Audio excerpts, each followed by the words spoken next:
warahmatullahi wabarakatuh.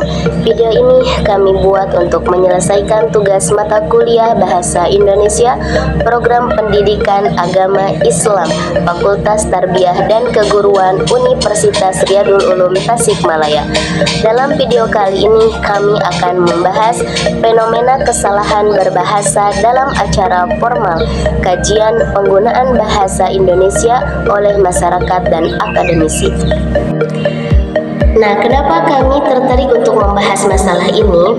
Karena penggunaan bahasa yang salah dan tidak sesuai dengan kaidah bahasa Indonesia yang baik dan benar masih banyak terjadi di lingkungan sehari-hari, baik di lingkungan masyarakat maupun akademik. Bahkan karena pengulangannya sering terjadi, kesalahan tersebut dianggap lazim dan benar. Oleh karena itu, kami akan menganalisis serta memberikan solusi terhadap masalah tersebut. Nah, bahasa Indonesia merupakan bahasa nasional sekaligus bahasa resmi yang memiliki peran penting bagi berbagai kegiatan formal, baik di lingkungan masyarakat maupun akademik. Namun dalam prakteknya masih sering ditemukan berbagai kesalahan berbahasa yang dianggap lazim dan terus digunakan dalam komunikasi formal. Kesalahan tersebut tampak pada penggunaan ungkapan seperti waktu dan tempat. Kami persilahkan untuk mempersingkat waktu dan para hadirin sekalian. Nah, penelitian ini bertujuan untuk mengidentifikasi bentuk-bentuk kesalahan berbahasa yang sering digunakan dalam acara formal, menganalisis faktor penyebab terjadinya kesalahan tersebut, serta menjelaskan bentuk penggunaan bahasa yang sesuai dengan kaidah bahasa Indonesia. Bahasa Indonesia juga memiliki kedudukan yang sangat penting sebagai bahasa nasional dan bahasa resmi negara. Dalam berbagai acara formal seperti seminar, rapat, dan lain-lain, penggunaan bahasa Indonesia yang baik dan benar menjadi salah satu faktor penting dalam menciptakan komunikasi yang efektif. Penggunaan bahasa yang sesuai dengan kaidah tidak hanya mencerminkan kemampuan berbahasa seseorang, tetapi juga menunjukkan sikap menghargai fungsi bahasa Indonesia sebagai identitas bangsa. Meskipun demikian, dampak praktiknya masih sering ditemukan berbagai kesalahan berbahasa yang digunakan oleh masyarakat maupun akademisi dalam acara formal. Kesalahan tersebut bahkan telah menjadi kebiasaan dan dianggap sebagai bentuk bahasa yang benar. Salah satu contoh yang sering ditemukan adalah penggunaan ungkapan waktu dan tempat. Kami persilahkan ketika mempersilahkan seseorang untuk menyampaikan sambutan atau pidato. Nah, secara kaidah ungkapan tersebut kurang tepat karena yang dapat dipersilahkan adalah orang, bukan waktu maupun tempat. Secara sistematik, waktu dan tempat adalah benda mati yang tidak bisa menerima perlakuan atau dipersilahkan. Contoh ucapan yang benar misalkan, kepada Bapak Haji Dadang yang terhormat kami persilahkan. Nah, seperti itu. Jadi, subjek yang dipersilahkan haruslah manusianya atau narasumbernya. Ada juga selain itu masih ditemukan ungkapan lain seperti untuk mempersingkat waktu. Nah, waktu tidak bisa disingkat karena waktu adalah dimensi yang tetap dan tidak bisa diperpendek ukurannya. Lalu bagaimana ucapan yang benar? Ucapan yang benar misalkan untuk menghemat waktu kita lanjutkan kepada acara berikutnya, atau karena efisiensi penggunaan durasi secara lebih tepat digambarkan dengan kata menghemat waktu, seperti itu. Bismillahirrahmanirrahim. Pada slide ini kita akan membahas salah satu kesalahan berbahasa yang sering ditemukan, yaitu frasa para hadirin sekalian. Kesalahan ini termasuk pleonasme, yaitu penggunaan kata yang berlebihan sehingga maknanya menjadi berulang.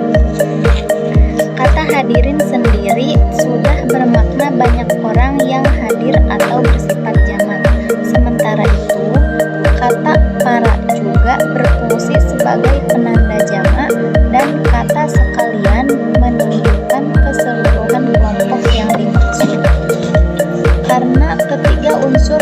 tersebut sama-sama menunjukkan makna jamak, penggunaan secara bersamaan menjadi tidak efektif. Oleh sebab itu, bentuk yang lebih tepat adalah hadirin yang terhormat atau hadirin sekalian. Dengan demikian, prinsip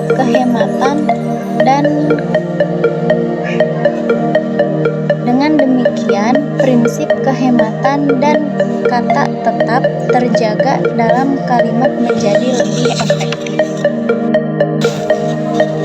Slide berikutnya yaitu membahas mengenai kesesuaian diksi berdasarkan KBBI dan PUEBI. Pemilihan kata yang tepat sangat penting agar komunikasi menjadi lebih jelas, baku, dan sesuai kaidah bahasa Indonesia. Beberapa contoh kesalahan yang sering ditemukan antara lain: 1. Izin. Seharusnya ditulis izin. Kata ini digunakan dalam konteks surat perizinan atau permohonan izin. Yang kedua, sekedar. Yang benar adalah sekadar. Kata ini digunakan untuk menunjukkan batasan atau makna hanya. Yang ketiga, narasumber. Yang tepat menurut KBBI adalah narasumber. Penulisannya digabung karena termasuk kata majemuk yang sudah padu. 4. Resiko, seharusnya risiko, dan istri harusnya istri. Bentuk ini merupakan penyesuaian terhadap kaidah ejaan baku bahasa Indonesia. 5. Silahkan. Nah, yang benar adalah silakan. Kata ini berasal dari kata dasar sila, bukan sila. Melalui pemilihan diksi yang sesuai dengan KBBI dan PUEBI, kualitas bahasa yang kita gunakan akan menjadi lebih baik, lebih profesional, dan lebih mudah dipahami oleh audiens. Adapun untuk kesimpulannya, penggunaan bahasa yang efektif dapat dilakukan dengan menghindari pleonasme serta memilih kata yang sesuai dengan KBBI dan PUEBI. Dengan begitu, pesan yang disampaikan menjadi lebih jelas, tepat, dan profesional. Pada slide ini, saya akan menjelaskan beberapa faktor yang menyebabkan terjadinya kesalahan berbahasa. Faktor yang pertama yaitu faktor kebiasaan. Kesalahan bahasa yang terus-menerus digunakan dalam kehidupan sehari-hari dapat dianggap sebagai sesuatu yang benar oleh masyarakat. Karena sering didengar dan diucapkan, bentuk yang sebenarnya tidak sesuai kaidah bahasa akhirnya menjadi kebiasaan dan diterima secara umum. Faktor yang kedua yaitu rendahnya literasi. Kurangnya pemahaman masyarakat terhadap tata bahasa, baik dari segi sintaksis maupun semantik, menyebabkan banyak orang tidak menyadari adanya kesalahan dalam penggunaan bahasa. Akibatnya, kesalahan tersebut terus digunakan tanpa adanya koreksi. Faktor yang ketiga yaitu pengaruh lingkungan. Lingkungan sosial memiliki peran besar dalam membentuk kebiasaan berbahasa seseorang. Banyak orang menganggap ungkapan yang sering terdengar, terlihat keren, atau lazim digunakan dalam percakapan sehari-hari sebagai bentuk yang benar, meskipun sebenarnya tidak sesuai dengan kaidah bahasa Indonesia yang baku. Berdasarkan ketiga faktor tersebut, dapat disimpulkan bahwa kesalahan berbahasa tidak hanya disebabkan oleh kurangnya pengetahuan, tetapi juga oleh kebiasaan dan pengaruh lingkungan yang terus-menerus terjadi. Pada slide ini akan dijelaskan landasan teori yang digunakan dalam menganalisis kesalahan berbahasa. Menurut Tarigan, pada tahun 2011, kesalahan berbahasa merupakan penyimpangan dari norma atau aturan bahasa yang berlaku. Kesalahan tersebut dapat dipengaruhi oleh faktor kompetensi, yaitu pengetahuan seseorang tentang bahasa, dan faktor reformasi, yaitu kemampuan menggunakan bahasa dalam situasi nyata. Teori ini membantu kita memahami bahwa kesalahan berbahasa tidak selalu terjadi karena ketidaktahuan, tetapi juga dapat disebabkan oleh kurangnya ketelitian atau kebiasaan dalam penggunaan bahasa. Selanjutnya, menurut Goldscraft pada tahun 2010, pemilihan kata atau diksi yang tidak tepat dapat menimbulkan ketidakjelasan makna dan mengurangi kualitas komunikasi, terutama dalam situasi formal. Oleh karena itu, pemilihan kata yang sesuai sangat penting agar pesan yang disampaikan dapat dipahami dengan baik oleh pendengar atau pembaca. Melalui kedua teori tersebut, dapat dipahami bahwa penggunaan bahasa yang baik harus memperhatikan aturan bahasa yang berlaku, serta ketepatan dalam memilih kata agar komunikasi menjadi efektif dan tidak menimbulkan kesalahpahaman. Slide urgensi perbaikan berbahasa. Pada slide ini dijelaskan mengenai urgensi atau pentingnya perbaikan berbahasa khususnya dalam lingkungan akademik. Kesalahan berbahasa yang dilakukan oleh akademisi seperti mahasiswa, dosen maupun peneliti dapat ditiru oleh masyarakat luas.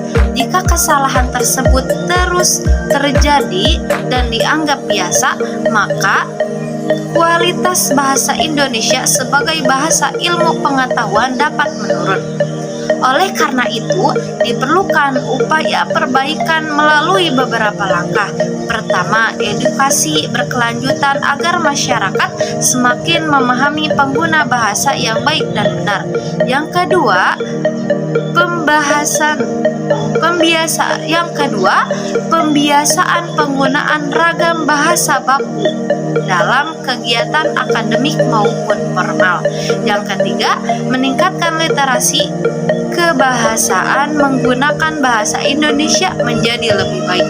Dengan demikian, perbaikan berbahasa bukan hanya tanggung jawab individu, tetapi juga tanggung jawab bersama untuk menjaga kualitas bahasa Indonesia. Berdasarkan kajian yang telah dilakukan, dapat disimpulkan bahwa kesalahan berbahasa dalam acara formal masih cukup dominan. Kesalahan tersebut banyak ditemukan pada aspek diksi atau pemilihan kata serta logika kalimat. Selain itu, faktor kebiasaan dan lingkungan sosial menjadi penyebab utama mengapa kesalahan tersebut sulit diubah. Seseorang cenderung menggunakan bahasa yang biasa digunakan di lingkungannya, meskipun belum sesuai dengan kaidah bahasa yang benar. Dalam hal ini, peran akademisi sangat penting sebagai teladan dalam pengguna bahasa Indonesia yang baik dan benar. Akademisi diharapkan mampu menunjukkan pengguna bahasa yang sesuai dengan aturan, sehingga dapat menjadi contoh bagi masyarakat. Demikian kesimpulan dari presentasi kami. Terima kasih atas perhatian dan kesempatan yang diberikan. Wassalamualaikum warahmatullahi taala wabarakatuh. I just had to let you know you're She had me, baby.